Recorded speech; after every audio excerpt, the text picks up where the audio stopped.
আচ্ছা, জীবনে কখনো কোনো মৃত ব্যক্তিকে গোসল করিয়েছেন? যদি কখনো সুযোগ হয় তাহলে সেই মৃত ব্যক্তিকে গোসল করাবেন। তখন খুব কাছ থেকে দেখবেন মৃত মানুষের দেহটা কতটা অসহায় লাগে, মৃত্যুর পরে মানুষের দেহ কতটা ভয়ের কারণ হয়ে দাঁড়ায়। সুযোগ পেলে রাতে লাশটা পাহারা দেবেন, তখন বুঝতে পারবেন প্রিয় মানুষটার লাশ রাতের বেলায় আপনার কাছে কতটা অদ্ভুত লাগে, কতটা ভয়ের কারণ হয়ে ওঠে, কতটা আতঙ্কের কারণ হয়ে যায়। সুযোগ পেলে মৃত ব্যক্তির শরীরে একটু হাত লাগিয়ে কিছুক্ষণ তার স্পর্শ নেবেন।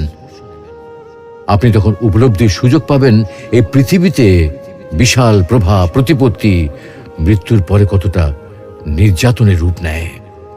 সুযোগ পেলে আপনজনদের লাশ কবরে নামাবেন খুব আগ্রহ নিয়ে।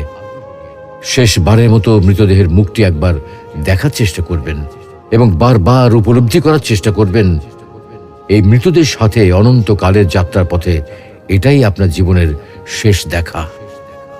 সুযোগ পেলে মাঝে মধ্যে কবরস্থানে গিয়ে নীরবে কিছুক্ষণ দাঁড়াবেন। এরপর মনে মনে চিন্তা করবেন জীবনের লাভ ক্ষতির হিসাব।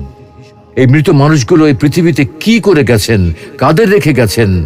যাদের রেখে গেছেন তারা কি কখনো এই মৃত মানুষগুলোকে স্মরণ করার জন্য কবরস্থানের আশেপাশে একটি বারের জনকে দেখতে আসে? আমাদের জীবনটা বড় অদ্ভুত, বৈচিত্র্যময়। আমরা এর জন্যে ওর জন্যে, ধন সম্পদের জন্যে, ঐশ্বর্যের জন্যে, বাড়ি গাড়ি টাকা পয়সার জন্যে কত না মায়া দেখাই, আগ্রহ দেখাই, আরো চাই আমাদের। অথচ এই জীবনে আমরা মৃত্যুর কথা না ভেবে, পরকালের জবাবদিহির কথা না ভেবে কিভাবে আরো সম্পদ অর্জন করতে পারি সেই চিন্তায় বিভোর থাকি। হায় রে জীবন, এখনো সময় আছে, ফিরে আসুন মহান রবের দিকে।